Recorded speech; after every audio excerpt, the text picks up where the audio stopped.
Recoucou, rebonjour à vous, donc bienvenue sur la chaîne de l'univers de l'ange de Cathy, toujours en ce vendredi. Alors vous voyez ce que vous voyez devant vous, vigilance, manipulation, sans chercher c'est venu vers moi. Donc j'avais envie de vous faire écouter donc un témoignage assez, comment dire, bouleversant aussi. Elle a passé 13 ans dans une secte catholique, l'Opus Dei. Donc, j'avais envie de vous le faire écouter. Voilà, ça peut toujours aider certaines personnes. Des sectes, il y en a un petit peu de partout, on va dire. Donc, j'ai apprécié dans le sens que qu'il fallait le partager au niveau de ce témoignage de cette femme qui a passé 13 ans dans une secte catholique, l'Opus Dei. Je vous souhaite une bonne écoute. Il y a quelques années, une amie m'a parlé du passé trouble de sa mère et de son appartenance à une secte chrétienne, l'Opus Dei. C'est un mouvement né en 1928 à l'initiative de José María Escrivá de Balaguer et qui, année après année, s'est fait reconnaître par le pouvoir catholique au point de fortement l'influencer. Après une longue réflexion, j'ai décidé de me rendre à Strasbourg pour recueillir son témoignage. Véronique, j'ai 61 ans et j'ai vécu 13 ans au sein de l'Opus Dei, entre la Suisse et la France. J'avais pas vraiment de lien avec la religion. J'étais plus sur un questionnement existentiel. À quoi ça sert de vivre? Pourquoi est-ce qu'il y a tant d'injustice sur Terre? Pourquoi est-ce qu'il y a tant de malheur? S'il y avait un Dieu, ces choses-là n'existeraient peut-être pas. C'était plutôt des questions comme ça qui me turlupinaient. Tout ce qui était catholique, j'étais assez contre tout ce qui était Vatican, l'argent du Vatican. Donc j'avais pas vraiment Non, pas de religion, c'était plus un questionnement. Après, j'ai rencontré celui qui allait devenir mon fiancé, puis mon mari, puis mon ex-mari. Et lui, alors, très pratiquant, catholique, la messe tous les jours. Et c'est vrai que ça m'a un peu interpellée. Je me suis dit, il est jeune, il avait 25 ans à l'époque, enfin 23 quand j'ai connu. Donc, je l'ai suivi, je suis allée à la messe de temps en temps le soir avec lui. Et là, il m'a proposé d'aller dans un centre culturel de filles à Genève, dans la vieille ville, en me disant, tu verras, c'est des filles super sympas, et puis comme ça, tu ne seras pas toute seule, et quand il fera froid, au moins tu seras au chaud. Et donc j'y suis allée, c'est vrai que c'était super sympa, il y avait une bonne ambiance de filles, ça rigolait, ça chantait, ça jouait de la guitare, on avait des cours de cuisine. Il y avait vraiment une bonne ambiance, c'était très joyeux. Je pense que c'est peut-être quelque chose qui me manquait chez moi, c'était un peu la joie. Donc je me suis dit, voilà, là, c'est bien, ils étaient heureux de vivre, voilà, la joie de vivre. Ces filles avec qui Véronique passe de bons moments vont un jour lui proposer de faire un voyage à Rome. Elle accepte tout de suite sans savoir qu'il s'agit plus que d'un simple voyage. D'entrée de jeu, dans le bus, il y a une dame d'un certain âge qui a vu sa sœur à côté de moi et qui n'a pas arrêté de me parler de vocation, d'appel et tout. Et je me disais, mais qu'est-ce qu'elle me veut? Et en fait, elle a commencé à me parler de l'Opus Dei, à me dire oui, tu vois, tu poses des questions, tout en me disant à un moment, écoute, tu as la vocation à l'Opus Dei. Bon, première nouvelle, ok. Et elle m'a dit que le centre dans lequel j'étais, c'était un centre culturel où il y avait des... Alors ils disent pas que ça appartient à l'Opus Dei, parce que rien n'appartient à l'Opus Dei. Mais c'est géré quand même par des personnes membres de l'Opus Dei. Mais ça, je n'étais pas encore dedans. Moi, c'était...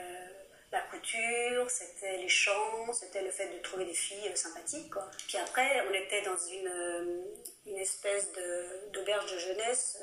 Il y avait des méditations et il y avait des messes. Et à chaque fois, que ce soit pendant la méditation, pendant les messes, le prêtre disait tout le temps, ceux qui ont la vocation à l'Opus Dei, j'en vois parmi vous qui ont la vocation à l'Opus Dei. Et c'était rabâché, rabâché, rabâché. Il y avait des confessionnaux, alors je ne m'étais jamais confessée. On m'a dit, ah, mais vas-y, tu pourras discuter avec le prêtre. Donc j'y suis allée et à la fin, il m'a à nouveau dit, Véronique, si je peux t'appeler Véronique, tu as la vocation à l'Opus Dei. Après avoir montré de la joie de vivre et tenté de la convaincre avec cette histoire de vocation, il faut passer à l'étape suivante, même si Véronique n'est pas très convaincue. Un jour, elle m'a dit, cette fameuse dame, on va écrire une lettre de demande pour appartenir à l'Opus Dei.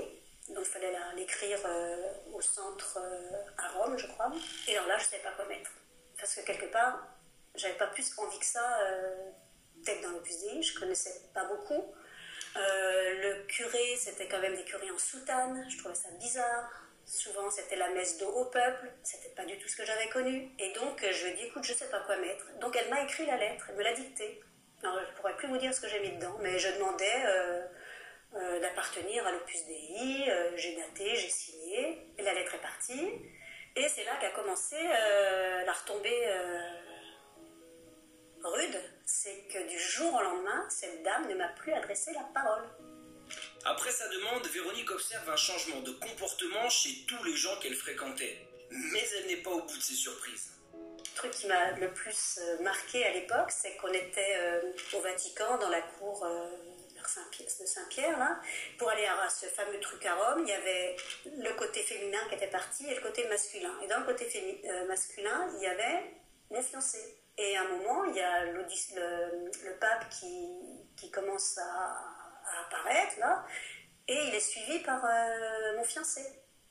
Donc je me suis dit, ah bah tiens, enfin vraiment, il lui parlait et tout, et bah, ça m'avait ému, bah, ça a dû se voir, et une fille à côté de moi me dit, quand on est membre de l'Opus Dei, on ne doit pas montrer ses émotions, j'ai dit, mais qu'est-ce que c'est que ça d'abord? Comment elle sait que je suis de l'Opus Dei? Enfin je veux dire, ça s'est répondu comme une traînée de poudre que Véronique avait, on appelle ça sifflé. Véronique avait sifflé, c'est-à-dire qu'elle avait demandé d'appartenir à l'Opus Dei. Et puis la froideur avec laquelle elle m'a rembarrée. Et là, c'est vrai que je me suis rendu compte que j'avais fait une erreur, quoi. Je me suis dit, mais là, t'as fait une bêtise, mais dans quoi tu t'es engagée, quoi. Véronique va ensuite assister à un entretien avec Álvaro del Portillo, qui est à la tête de l'Opus Dei et qui est le successeur du fondateur José María Escrivá de Balaguer. On m'a filé un papier et on m'a dit, écoute, écris une question que tu veux lui poser. Alors, je serais incapable de vous dire ce que j'avais posé comme question, mais en tout cas, ce qu'on m'a demandé de lui poser ensuite, c'était pas du tout la mienne, c'était une question sur la confession, alors qui franchement m'intéressait absolument pas. En plus, il répondait tout en espagnol, je comprenais rien, et il fallait faire oui, oui, comme ça, avoir un grand sourire, et je me suis dit, mais attends, c'est tout truqué, et je trouvais que les femmes étaient hyper hystériques. Je sais pas, il y avait une espèce de tension, d'électricité, c'était c'est le prélat, le père. Je me disais, mais attends, c'est un curé, quoi, ça va. Mais il y avait une espèce d'idolâtrie, de vénération que pour ce prélat-là. Je ne parle pas de la vénération que j'ai découverte ensuite par rapport au fondateur de l'Opus Dei. Parce que alors là, c'était quelque chose de... Il avait la photo partout. Enfin, il était saint avant d'avoir été canonisé. Il était vraiment... Je dirais qu'il avait pris la place du Christ et de Dieu. Hein. Il les avait tous effacés. Hein. Après ce voyage un peu particulier, Véronique rentre chez elle en Suisse. Je retrouve sur le quai de la gare mon fiancé, qui savait lui aussi que j'avais demandé... que j'avais sifflé. Et alors là, j'ai su que ça faisait presque 1 an que lui-même était membre de l'Opus Dei. Et il m'en avait pas parlé. Entre la première année et quand j'en suis sortie, j'ai eu le temps de réfléchir un peu et je me suis dit, je comprends pourquoi on m'a demandé de siffler. C'est qu'en fait, mon ex-mari faisait partie de l'Opus Dei. Ils ont vu que moi, je ne correspondais pas trop au modèle opusien. Ils se sont dit, ça va peut-être faire des vagues. J'imagine qu'ils se sont mis d'accord en disant, si elle fait partie de l'Opus Dei, on va avoir une main mise dessus. Elle ne va pas enquiquiner son mari pour faire les choses auxquelles il doit se dédier dans l'Opus Dei. Et puis, ça va marcher comme ça. Et je pense que c'était un bon calcul parce qu'effectivement, j'ai pas trop enquiquiné mon mari et j'ai suivi les préceptes de l'Opus Dei. Il y a un délai entre le moment où on siffle et le moment où on appartient à l'Opus Dei. Pendant ce délai-là, on nous apprend toutes les normes qu'on doit faire en tant que membre de l'Opus Dei, c'est-à-dire le chapelet, la messe quotidienne, l'adoration du Saint-Sacrement, la méditation, la lecture de l'Évangile, la lecture d'un livre du fondateur de l'Opus, la confession, les cercles auxquels il faut... Les cercles, c'est quand on se regroupe entre membres de l'Opus Dei pour avoir une leçon de morale ou de religion sur un point X ou Y. Tout de suite, j'ai senti qu'il y avait quelque chose qui n'allait pas. Il s'immisçait énormément dans la vie dans ma vie, dans la vie intime, dans ce que je pensais, dans mes amitiés. Tu peux pas faire amie avec celle-ci, fais amie avec elle. Quoi, moi, celle-ci, je la connais pas, je l'aime pas. Celle-ci, je l'aime bien. Oui, mais elle a la vocation à l'Opus Dei. Donc en fait, on te trie tes amitiés. Et ça me plaisait pas du tout. Au sein de l'Opus Dei, il est dit que la vocation est la même pour tout le monde, mais qu'il y a plusieurs façons de la vivre. Voilà comment ça s'organise. Alors il y a les surnuméraires, les gens comme moi, on a le droit de se marier, d'avoir des enfants, de travailler, d'être dans la vie de tous les jours, voilà. Après, vous avez les numéraires, hommes ou femmes, qui eux ne se marient pas, qui vivent dans les centres et qui travaillent à l'extérieur, et tout l'argent, ils le donnent à l'Opus Dei. Après, bon, moi je passe les numéraires auxiliaires, c'est ceux qui font le ménage, la cuisine, c'est des femmes.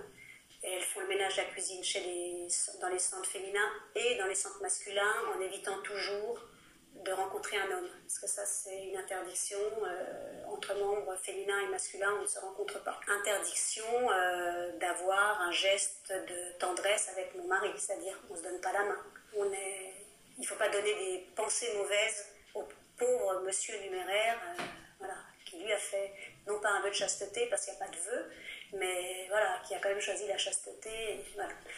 Et quand j'avais des questions ou des trucs qui ne me plaisaient pas, on me disait arrête de poser des questions, tu écoutes, tu fais ce qu'on nous dit et la foi viendra. Hein, c'était leur truc, la foi viendra. Et je disais mais moi j'ai pas la foi, mais la foi viendra. Le quotidien des membres de l'Opus Dei est rythmé par des règles, des interdictions et des conseils, tout ce qui est nécessaire pour contrôler leur vie et leurs pensées. On n'avait pas le droit d'avoir une amitié entre membres de l'Opus Dei. C'est-à-dire que moi, mes amis, mes sœurs, parce qu'on disait qu'on était une famille, l'Opus Dei c'est une famille, vous avez des frères et des sœurs, donc mes sœurs, je n'avais pas le droit de leur dire, écoute, moi ça me gêne dans l'Opus, ça je suis pas bien, ou alors j'ai pas le moral. Non, parce que tout doit aller très bien. Quand on est membre de l'Opus Dei, tout va très bien, parce que justement, vu qu'on fait partie de l'Opus Dei, on est les élus, et on doit montrer le bon exemple à tout le monde. Et vu que Dieu nous remplit, parce qu'on a une vocation tellement... Voilà, qu'on doit être des êtres lumineux, joyeux et tout. Donc on ne pouvait pas être en vérité. Et si on avait le malheur de lâcher quelque chose, on avait ce qu'on appelle une correction fraternelle. C'est-à-dire que quelqu'un venait te dire tu as dit ça, c'est pas bien. Et tout. Il y avait une délation entre membres. Et ça, c'était vraiment... c'était tout le temps, quoi. C'était omniprésent. Ce qui fait qu'on n'est jamais nous-mêmes. Quand la personne qui a donné la correction fraternelle, elle doit aller le reporter à la directrice pour être sûre que le travail a bien été fait. J'ai eu pas mal de corrections fraternelles, mais j'ai eu aussi à en faire que je n'ai pas faites. Parce que je trouvais ça... Franchement, je ne me sentais pas de le faire. C'était par 2 fois. C'était une maman qui avait perdu son bébé et qui était triste. Et je vais lui dire qu'en tant que membre de l'Opus Dei, il n'avait pas le droit d'être triste. Alors là, j'ai dit non, mais alors là, vous rigolez, moi, je ne fais pas ça. Donc ça, je ne l'ai pas fait. La deuxième, c'était une membre de l'Opus Dei qui avait déjà 1 ou 2 enfants. Et le troisième, voilà, il y avait une bonne distance entre la naissance du deuxième et le fameux troisième qui ne venait pas. Et on me demandait de savoir si elle prenait un moyen de contraception. Parce que c'était interdit dans l'Opus Dei. Et parce que normalement, en tant que membre de l'Opus Dei, on fait des enfants.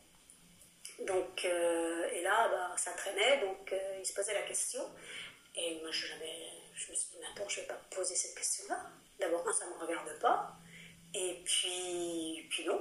Donc, je ne l'ai pas fait. L'habillement aussi. Vous ne pouvez pas avoir des manches courtes, vous ne pouvez pas être décolleté, le pantalon, ce n'est pas possible. Il fallait être très maquillé aussi, il fallait se maquiller tout le temps. Moi, je ne me maquillais pas, je ne me teignais pas les cheveux, voilà. Et ça, j'avais beaucoup de corrections fraternelles à ce propos. Parce que je ne faisais pas l'image, la surnuméraire bien, quoi. On pourrait légitimement se demander quel est le but de l'Opus Dei. Qu'est-ce qu'on promet à une personne qui entre dans le groupe? Alors, le but de quelqu'un qui rentre dans l'Opus Dei, c'est la sainteté. Se sanctifier par le travail ordinaire, et c'est d'amener le plus d'âmes à Dieu, à l'Opus Dei surtout. à Dieu, je ne sais pas, mais à l'Opus Dei en tout cas. Les enseignements que j'ai reçus à l'Opus Dei, c'était plus des enseignements qui touchaient à José Escrivá de Balaguer, ce qu'il avait écrit, ce qu'il avait dit, ses réunions en public qu'il nous montrait au cinéma, voilà. On nous conseillait de lire ses livres, on ne savait pas qu'on le conseillait, on était obligés de lire ses livres. Et il y avait aussi le catéchisme de l'Opus Dei, c'est quand même important, ils ont leur propre catéchisme, hein, qui n'est pas le même que le catéchisme catholique. On avait ce qu'ils appelaient des rencontres, c'est des grandes retraites sur une semaine où on apprend le catéchisme de l'œuvre, où on apprend les choses du fondateur et tout ça. Et là, c'est sans notes. Si je qualifie volontiers l'Opus Dei de secte, ce n'est pas pour rien, car si la promesse spirituelle est plutôt pauvre, ce n'est visiblement pas le cas de leur compte en banque. Chaque membre, même si on est dans le couple, chacun des membres doit donner de l'argent à l'Opus Dei, mensuellement, et ça c'est une obligation. Et on a l'obligation de ne pas donner moins que 50 €. L'Opus Dei doit être un enfant supplémentaire, ce qu'il me disait. Bon, il m'est revenu quand même plus cher que mes enfants tous réunis, hein, parce qu'il demandait quand même beaucoup d'argent, il fallait toujours payer. Hein. Il faut payer pour les retraites, il faut payer pour les rencontres, faire des dons pour les chapelles de l'Opus Dei qui se créent un peu partout dans le monde. Nous, en tant que surnuméraires, on a encore la chance, c'est qu'on est dans le monde, c'est-à-dire qu'on a un travail et notre salaire, on le garde. Là où c'est plus compliqué, c'est pour les numéraires. Parce que les numéraires, ils donnent tout à l'Opus Dei. Et ceux qui en sortent de cet Opus Dei en tant que numéraires, ils n'ont rien.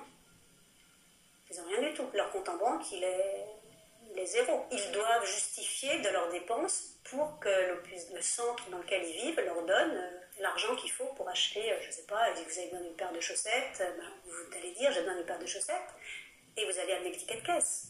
Ils ne sont même pas libres de disposer de leur argent, voilà. C'est l'Opus Dei qui a financé le Vatican quand la banque Ambrosiano s'est effondrée. Quand il y a eu ce crack, c'est l'Opus Dei qui a tout rechargé les caisses. Hein. Peu de temps après, le fondateur était canonisé, et puis hop. Et l'argent, si on ne le donne pas, on se fait quand même reprendre. Hein. C'est pas... Et ils n'ont aucune pitié, hein. Parce que tu as des enfants ou que tu es dans la mouise, c'est tu donnes en plusieurs fois, mais en tout cas tu donnes. Et on ne va pas diviser la somme que tu dois donner par deux. Hein. C'est que tu prendras plus de temps pour le donner, mais tu le donnes. Ce qui est le plus alarmant, au-delà de l'argent que les membres doivent donner en permanence, c'est le traitement psychologique, les exigences quotidiennes, le manque d'empathie, la froideur émotionnelle. Le bébé d'une de mes amies, qui n'est pas membre de l'Opus Dei, qui est décédé chez moi. On avait passé toute la matinée ensemble, on couche nos enfants. Moi, j'avais ma petite cinquième qui était bébé aussi, on les couche, voilà, on prépare le repas. Pendant que le repas se fait, cuit, tout ça, on va donner à manger au bébé, et elle arrive avec son bébé mort dans les bras. Ça fait un choc.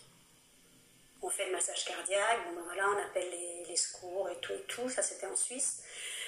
Bon, tout se fait très très rapidement. J'étais complètement déboussolée.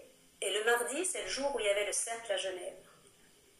Et je téléphone à celle avec qui je devais partir en disant écoute, moi je ne peux pas y aller, je ne suis pas apte à conduire. Et je veux rester chez moi, je ne suis pas bien. Nanana. Et ben, j'ai eu le coup de téléphone du centre me disant Véronique, tu dois venir.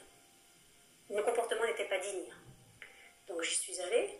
Et alors, vu que j'avais certainement les yeux jusqu'ici, j'avais pleuré, enfin bon, voilà, j'étais vraiment pas... Hein, et bien, je me suis pris une correction fraternelle. Comme quoi, je ne faisais pas une belle image de l'Opus Dei, que j'étais... Voilà, que j'étais pas bien. J'avais pas le droit. Je m'en suis confessée de ça, en disant, pourquoi est-ce qu'on m'a dit ça? Et le prêtre m'a répondu, Véronique, vous êtes au ras des pâquerettes. Lui aussi m'a fait le reproche d'être trop sensible. Et les violences conjugales aussi. Parce que mon ex, quand je voulais sortir de l'Opus Dei, il me disait non, je t'interdis.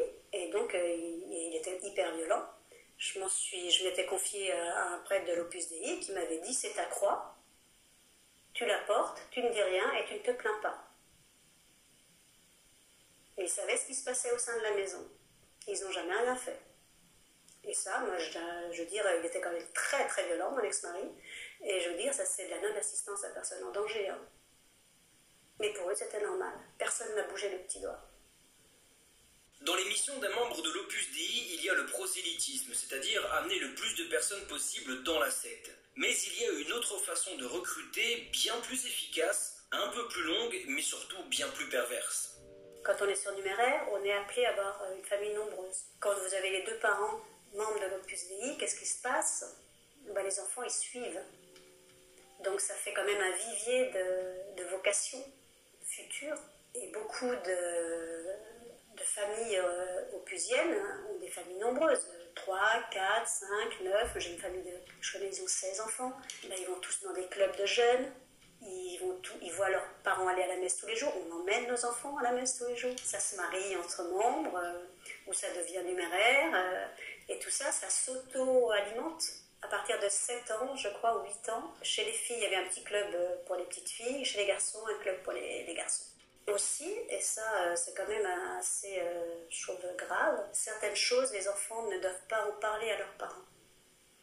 Si mon fils vient avec un autre copain, le copain, voilà, et on va lui dire bon, mais ça, t'en parles pas à tes parents. J'ai entendu souvent des enfants dire mais moi, ça, je n'avais pas dit à mes parents, je n'avais pas le droit de le dire. Donc en fait, ils coupent un peu les gens quand ils sentent que la famille n'est peut-être pas pour, ou voilà, ou c'est un peu tangent. Voilà. Il y a quand même beaucoup un travail pas de sape de la famille, mais voilà, on fait des secrets.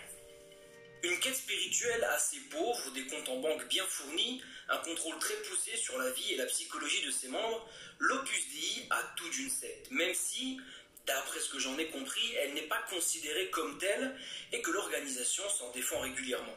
La sortie a été relativement douce pour Véronique, mais quel a été le déclic? Alors le déclic pour sortir, je l'ai eu très rapidement, et le déclic pour pouvoir sortir de l'Opus Dei, je l'ai eu qu'après 13 ans. On m'a dit que j'étais le diable, que j'étais Satan, que j'étais en état de péché mortel, et on est allé le dire à toutes mes copines. Et là, quand j'ai vu leur agissement, je me suis dit, punaise, j'ai pas si mal compris que ça en fait, c'est qu'ils sont vraiment pas corrects.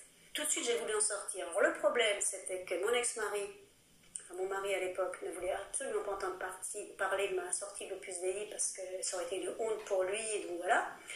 Eux, chaque fois que je leur disais, écoute, je suis pas à l'aise, je pense que j'ai pas la vocation, je veux bien être coopératrice, mais ça s'arrêtera là. Et on me disait, mais non, là, c'est parce que c'est Satan, tu écoutes Satan, nanana. Ils sont très Satan. Et en 96, je me suis dit, bon, bah là, je renouvelais normalement tous les 19 mars. C'est la Saint-Joseph, c'est le renouvellement, voilà. Et je me suis dit, là, cette année, ras-le-bol, moi, j'en peux plus. Donc, je suis allée dans une paroisse et j'ai posé la question. J'aurais dit, voilà, j'appartiens à l'Opus Dei, je renouvelle chaque année, à la date du 19 mars, mon engagement, est-ce que je peux en sortir? Ah, bien sûr, vous êtes libre d'en sortir. Bon, et je lui dis, ok. La journée du 19 se passe. 23h, coup de téléphone. C'était le centre de Strasbourg qui m'appelait, le centre des filles, en me disant, Véronique, on est le 19 mars, on n'a pas eu ton appel téléphonique. Ben, je lui fais, non, vous n'avez pas eu mon appel téléphonique et vous ne l'aurez pas. Ah, mais comment ça? Ben, je lui dis, mais écoute, je ne veux pas renouveler mon engagement à l'Opus Dei, pour moi ça s'arrête. Ah, mais non. Ah, mais écoute, ma pauvre, on peut en discuter si tu veux, tu sais... Satan, quand les gens sont bien quelque part et tout, il fait tout pour les retirer. J'ai dit, écoute, stop, j'ai pris ma décision, je ne veux pas faire partie de l'Opus Dei, c'est pas ma voie. Et après, peut-être un mois ou deux après, je croise une copine d'école qui me dit, écoute Véro, il faut que je te parle. Ben écoute, voilà, j'ai eu une telle qui est venue à ma porte pour me dire de ne plus te fréquenter. Il me dit oui, voilà, il paraît que tu es sortie de l'Opus Dei, donc tu as un état de péché mortel, je ne dois plus te fréquenter, moi ça me choque. Et elle m'a dit, je ne suis pas la seule chez qui ils sont allés frapper. Et une autre amie, quelques temps après, me dit, tu sais, j'étais au centre de l'Opus, j'ai demandé à ce qu'on prie pour toi, parce que j'avais eu un cancer du sein. J'ai demandé qu'on prie pour toi, pour le cancer et tout, et on m'a répondu, ah non. Non, Véronique, on ne prie pas pour elle, elle est sortie de l'Opus Dei. Et pour eux, c'est quelque chose anodin, mais on ne prie pas pour elle parce que voilà, et on va la démolir. Et là, je me suis dit, eh bien écoute, t'as bien fait de sortir de ce truc-là, parce qu'effectivement, ton instinct t'avait pas trompé, c'est pas pour toi et c'est pas net leur truc. Après 13 ans passés au sein de l'Opus Dei, un contrôle des moindres détails de sa vie, des violences conjugales passées sous silence, des corrections fraternelles, beaucoup d'argent soutiré, Véronique est sorti de l'organisation. Ils ont insisté pour qu'il y revienne, ils ont été voir ses proches pour la diaboliser et tenter de casser des liens afin de nuire à sa vie personnelle. Mais malgré tout ça, la sortie était relativement douce. Quelques années plus tard, elle décide d'écrire pour raconter son histoire. Voilà, ça me fait du bien d'écrire, de poser. Mais je pensais pas écrire un livre au début, hein. C'était comme on écrit un journal, quoi. Donc je pose ce que je ressens, je pose ma colère, je pose ma...